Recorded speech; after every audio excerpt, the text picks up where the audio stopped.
Good morning students. बेटा आज का हमारा टॉपिक है एक्सपेंडिचर मेथड। आज हम डिस्कस करेंगे what are the components of expenditure method. इससे पहले बेटा हमने वैल्यू एडेड मेथड और इनकम मेथड डिस्कस किए। आज हम एक्सपेंडिचर मेथड और उसके जो कंपोनेंट्स हैं वो डिस्कस करेंगे। देखो बेटा, व्हाट इज एक्सपेंडिचर मेथड। बेटा, कंज्यूमर ने किसी भी गुड्स और सर्विसेज को परचेज करने में जो भी खर्चा किया उसके बारे में आज बेटा हम डिस्कस करेंगे। उसकी आज हम कैलकुलेशन करेंगे। बेटा कई बार क्या होता है, नेशनल इनकम के जो इवेल्युएटर्स हैं उनको प्रोड्यूसर की ओर से कोई भी डाटा अवेलेबल नहीं हो पाता, तो वही डाटा, वही गुड्स जो प्रोड्यूसर ने प्रोड्यूस की होंगी नेचुरली वो कंज्यूमर ने परचेज की होंगी, तो वही डाटा उनको बेटा कंज्यूमर की ओर से अवेलेबल हो जाता है, वही डाटा उनको कंज्यूमर की ओर से मिल जाता है। कई बार क्या होता है बेटा, प्रोड्यूसर का जो डाटा है वो पब्लिश नहीं हो पाता, तो नेचुरली जिस गुड्स को प्रोड्यूसर ने प्रोड्यूस किया होगा उसी गुड्स को कंज्यूमर ने परचेज किया होगा, तो वही डाटा उनको कंज्यूमर की ओर से अवेलेबल हो जाता है। तो एक्सपेंडिचर मेथड में बेटा हम ये डिस्कस करेंगे कि हाउस होल्ड ने फाइनल कंजम्पशन पे कितना एक्सपेंडिचर किया और गवर्नमेंट का फाइनल एक्सपेंडिचर क्या है, और ग्रॉस कैपिटल फॉर्मेशन क्या है, और नेट एक्सपोर्ट्स क्या है। इन सभी के बारे में बेटा हम डिस्कस करेंगे। एक्सपेंडिचर मेथड के बेटा 4 कंपोनेंट्स हैं। Number 1 private final consumption expenditure, number 2 government final consumption expenditure, number 3 gross domestic capital formation, और नंबर 4 बेटा नेट एक्सपोर्ट। 4 कंपोनेंट है बेटा इसके बारे में हम डिस्कस करेंगे। Number 1 private final consumption expenditure. जो हमारा प्राइवेट फाइनल कंजम्पशन एक्सपेंडिचर है बेटा, ये आगे 2 पार्ट्स में डिवाइड है। Number 1 household final consumption expenditure और not profit organisation final consumption expenditure, NPO final consumption expenditure. ये 2 पार्ट्स में बेटा डिवाइड है। तो बेटा जो हमारा प्राइवेट फाइनल एक्सपेंडिचर क्या है, अभी मैंने बताया बेटा, जो भी हमारी पब्लिक है, नॉर्मल पब्लिक, जो भी गुड्स और सर्विसेज को परचेज करने में खर्चा करती है, जो भी गुड्स और सर्विसेज के फाइनल कंजम्पशन पे खर्चा करती है, वो बेटा प्राइवेट फाइनल कंजम्पशन है। प्राइवेट फाइनल कंजम्पशन का मतलब बेटा ये का मतलब है कि वो गुड्स आगे फिर फर्दर सेल के लिए यूज नहीं होंगी। फाइनल कंजम्पशन का मतलब ये भी नहीं है बेटा कि जो खाने पीने के गुड्स है वो फाइनल, जो गुड्स हमने कंज्यूम कर ली वो तो फाइनल कंजम्पशन एक्सपेंडिचर में इंक्लूड है ही है, पर जो गुड्स बेटा हम अपने यूज के लिए परचेज करते हैं वो भी फाइनल कंजम्पशन एक्सपेंडिचर में इंक्लूड होंगी। फाइनल कंजम्पशन एक्सपेंडिचर का मतलब क्या है कि जो गुड्स हमने खाने पीने के लिए यूज करते हैं बेटा वो तो फाइनल कंजम्पशन एक्सपेंडिचर है ही, पर जो गुड्स हम अपने यूज के लिए परचेज करते हैं वो भी फाइनल कंजम्पशन एक्सपेंडिचर में इंक्लूड होती हैं। फाइनल कंजम्पशन एक्सपेंडिचर का मतलब बेटा आगे उसका फर्दर यूज नहीं होगा, आगे उन गुड्स को फर्दर सेल के पर्पज के लिए यूज नहीं किया जाएगा। ये मतलब है बेटा फाइनल कंजम्पशन एक्सपेंडिचर का।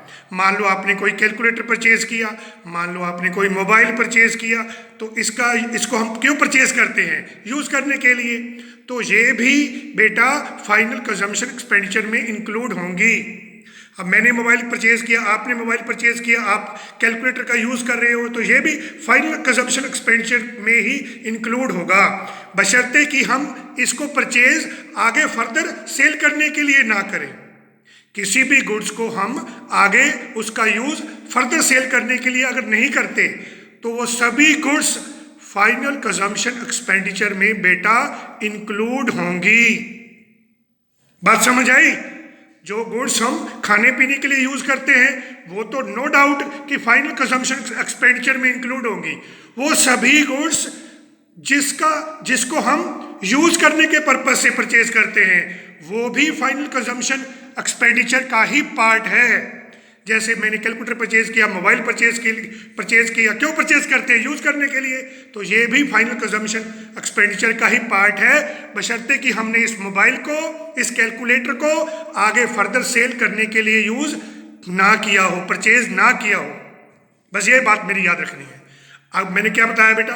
प्राइवेट फाइनल कंजम्पशन एक्सपेंडिचर आगे दो पार्ट्स में डिवाइड है। Number 1 house hold consumption expenditure. House hold consumption expenditure में बेटा वो सभी कंज्यूमर गुड्स लाइक घी, ऑयल, शुगर, फ्लोर, राइस जिसको हम परचेज करते हैं कंजम्पशन पर्पस के लिए, जिसको एक कंज्यूमर कंजम्पशन पर्पस के लिए यूज करता है बेटा, वो कंज्यूमर गुड्स लाइक घी, ऑयल, शुगर, राइस, फ्लोर, आटा, दालें सब बेटा फाइनल कंजम्पशन एक्सपेंडिचर में इंक्लूड है। और कंज्यूमर जिन गुड्स को यूज करने के पर्पज से परचेज करता है, जैसे कार परचेज कर ली, एसी परचेज कर लिया, ठीक है बेटा, तो वो भी फाइनल कंजम्पशन एक्सपेंडिचर में इंक्लूड होंगी। शाबाश। मान लो कंज्यूमर ने कार परचेज की अपने यूज करने के लिए, एसी परचेज किया है यूज करने के लिए, ठीक है बेटा, तो वो भी फाइनल कंजम्पशन एक्सपेंडिचर का ही पार्ट मानी जाएंगी। और इसमें सेकंड पार्ट बेटा क्या आता है? देखो आपकी बुक में क्या है बेटा? NPO, non profit institutions serving house hold final consumption expenditure. अब बेटा नॉन प्रॉफिट ऑर्गेनाइजेशंस क्या है? जिनका मोटिव प्रॉफिट अर्न करना नहीं होता, ठीक है बेटा। मान लो कोई NPO है, नॉन प्रॉफिट ऑर्गेनाइजेशन है, उसने मार्केट से गुड्स परचेज की और पुअर्स को, गरीबों को फ्री ऑफ कॉस्ट डिस्ट्रीब्यूट कर दी, लाइक ऑयल, घी, शुगर, फ्लोर, आटा वगैरह, आटा, दालें, क्लोथ्स, ब्लैंकेट्स, शॉल्स। NPO ने क्या किया? बोलो बेटा, मार्केट से गुड्स परचेज की, चाहे कंज्यूमर गुड्स परचेज की, चाहे जो यूजेबल गुड्स हैं, ब्लैंकेट, शॉल, ठीक है बेटा, उनको पुअर्स में डिस्ट्रीब्यूट कर दिया। अब पुअर ने उनको क्या किया? कंज्यूम कर लिया कंज्यूमर गुड्स को, ब्लैंकेट, शॉल का यूज कर लिया। तो चाहे जो हाउस होल्ड है वो खुद कंज्यूमर गुड्स परचेज करे फाइनल कंजम्पशन के लिए, चाहे उनके यूज के लिए, वो भी फाइनल कंजम्पशन में इंक्लूड होंगी।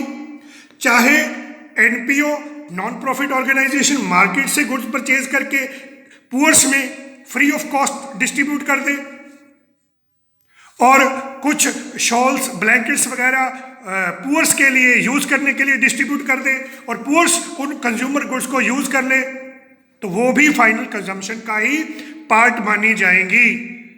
तो ये हमारा पहला कंपोनेंट बेटा कंप्लीट हो गया। क्या बेटा? Private final consumption expenditure. Second component क्या है हमारा बेटा? Government final consumption expenditure. It refers to the expenditure incurred by general government on various administrative services like defense, law and order, education। वो खर्चा बेटा जो हमारी गवर्नमेंट डिफेंस पे करती है, लॉ एंड ऑर्डर पे करती है, एजुकेशन पे करती है, वो भी बेटा फाइनल कंजम्पशन एक्सपेंडिचर का ही पार्ट है। देखो बेटा, अब डिफेंस क्या करता है? पिस्टल बनाता है, मिसाइल्स बनाता है। नेचुरली वो क्यों बनाता है? ताकि हमारी कंट्री को, हमारे सिटीजन को, हमारे देश को प्रोटेक्शन प्रोवाइड हो सके। तो ठीक है बेटा, उसके बाद गवर्नमेंट एजुकेशन पे खर्चा करती है, स्कूल्स बनवाती है, बच्चों को free of cost books provide करवाती है, free of cost dresses provide करवाती है, मिड डे मील प्रोवाइड करती है। गवर्नमेंट स्कूलों पे खर्चा क्यों करती है? ताकि जो पुअर फैमिली से चिल्ड्रन बिलोंग करते हैं, बच्चे बिलोंग करते हैं, उनको फ्री ऑफ कॉस्ट एजुकेशन मिल सके, उनको बुक्स फ्री ऑफ कॉस्ट मिल सके, dresses free of cost provide करवाती है, मिड डे मील प्रोवाइड करवाती है, ताकि जो पुअर फैमिली से बच्चे बिलोंग करते हैं वो अगर उनमें एबिलिटी है, एफिशिएंसी है, वो भी पढ़ सके। गवर्नमेंट एजुकेशन को प्रमोट करने के लिए एजुकेशन पे खर्चा करती है।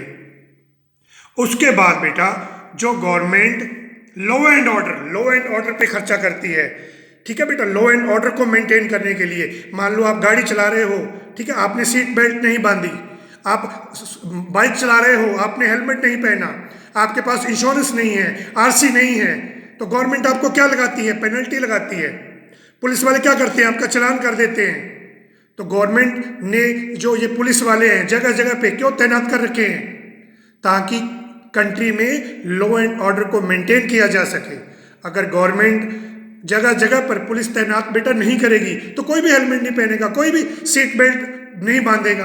क्यों? पता है, लोगों को पता है, कोई पूछता तो है नहीं, कोई आरसी चेक नहीं करता, कोई डॉक्यूमेंट चेक नहीं करता, तो जगह जगह क्यों खड़े हैं चालान के लिए? तो गवर्नमेंट ने जो खर्चा इन पे कर रही है, क्यों कर रही है? लॉ एंड ऑर्डर पे, लॉ एंड ऑर्डर को मेंटेन करने में जो खर्चा करती है, ताकि लोग रूल्स को वायलेट ना करें, तोड़े ना, ब्रेक ना करें रूल्स का।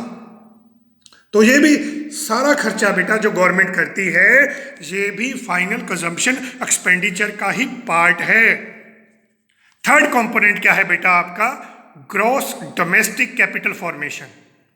It refers to the addition to capital stock of the economy. बेटा जिससे हमारी कैपिटल के स्टॉक में एडिशन हो, जिससे हमारा एसेट बिल्टअप हो, वो खर्चा बेटा जिसको हम एसेट की कंस्ट्रक्शन पे करते हैं, एसेट को परचेज करने में करते हैं, उसको बोलते हैं ग्रॉस डोमेस्टिक कैपिटल फॉर्मेशन।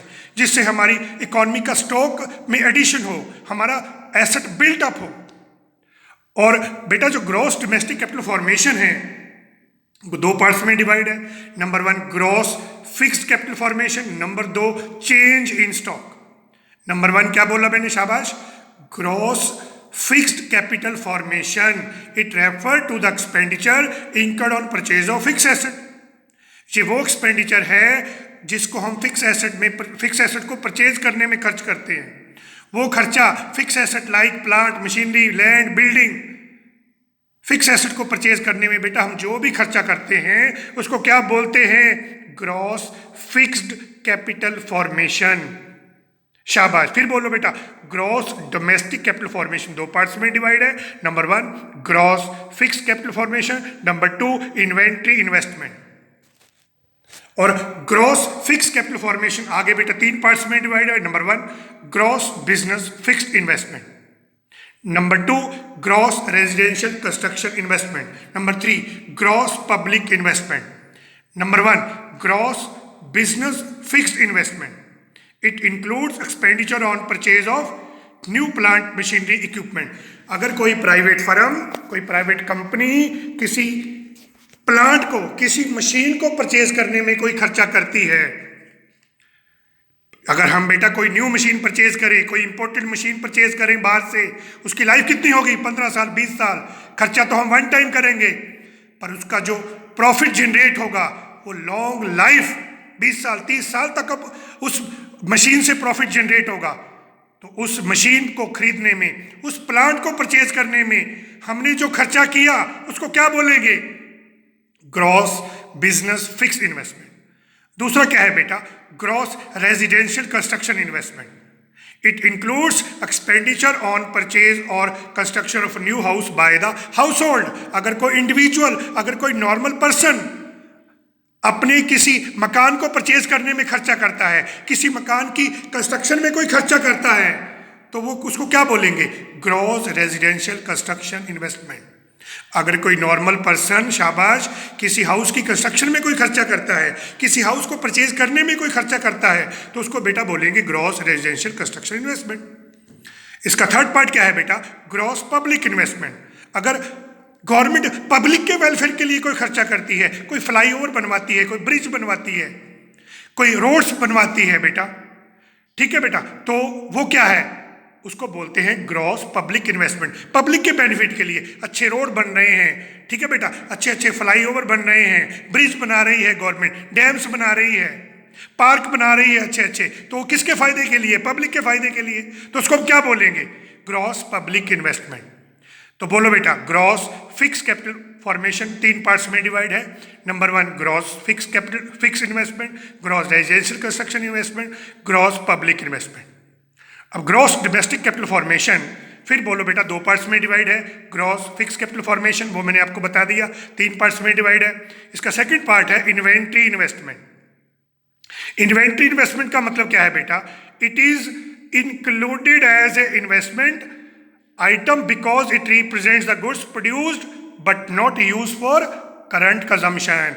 इसमें बेटा वो गुड्स इंक्लूड हैं जिसकी प्रोडक्शन हमने करंट पीरियड में की, करंट ईयर में की, पर वो करंट ईयर में सभी गुड्स कंज्यूम नहीं हुई, उसका कुछ पार्ट रिमेनिंग अनसोल्ड की फॉर्म में हमारे पास बच गया, उसको बोलते हैं बेटा चेंज इन स्टॉक।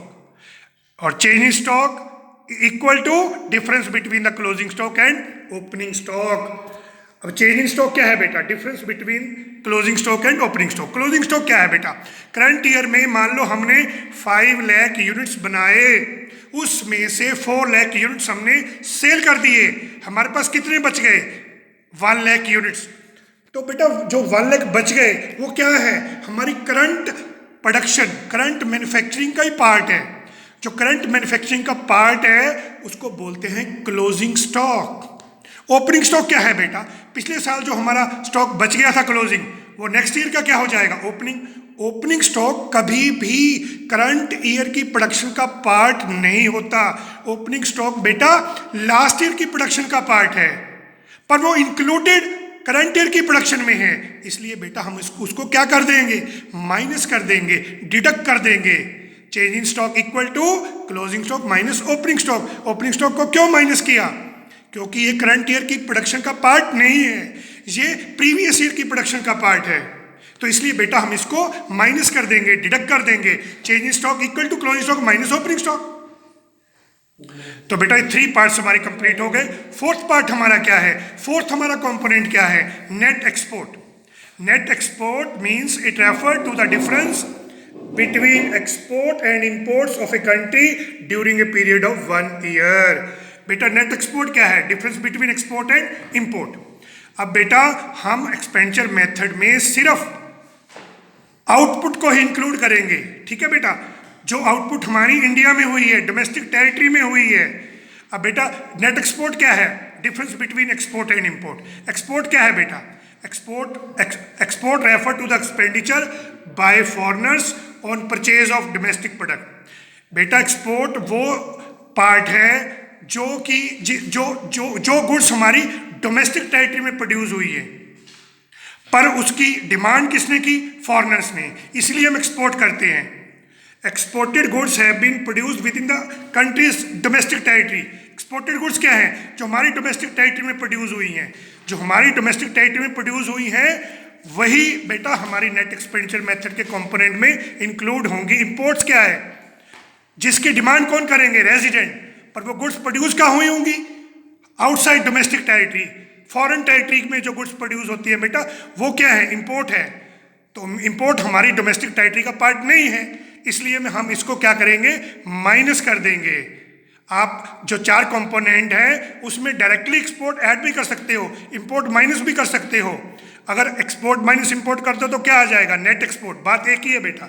इंपोर्ट क्या है? जो गुड्स फॉरेन की डोमेस्टिक टेरिटरी में प्रोड्यूस हुई हैं वो हमारी डोमेस्टिक टेरिटरी में प्रोड्यूस नहीं हुई, इसलिए बेटा हम इसको अपने इस कंपोनेंट में इंक्लूड नहीं करेंगे। इसको क्या कर देंगे? एक्सपोर्ट में से सब्सट्रैक्ट कर देंगे, डिडक्ट कर देंगे। तो ये 4 कंपोनेंट हमने बेटा डिस्कस किए। इन 4 कंपोनेंट को मिला के बेटा हमारा जो आंसर आएगा एडअप करके क्या आएगा? GDP at MP. क्या आएगा बेटा? GDP at MP. तो ठीक है बेटा, ये था बेटा आज का हमारा टॉपिक। ओके बेटा, गुड बाय, सी यू।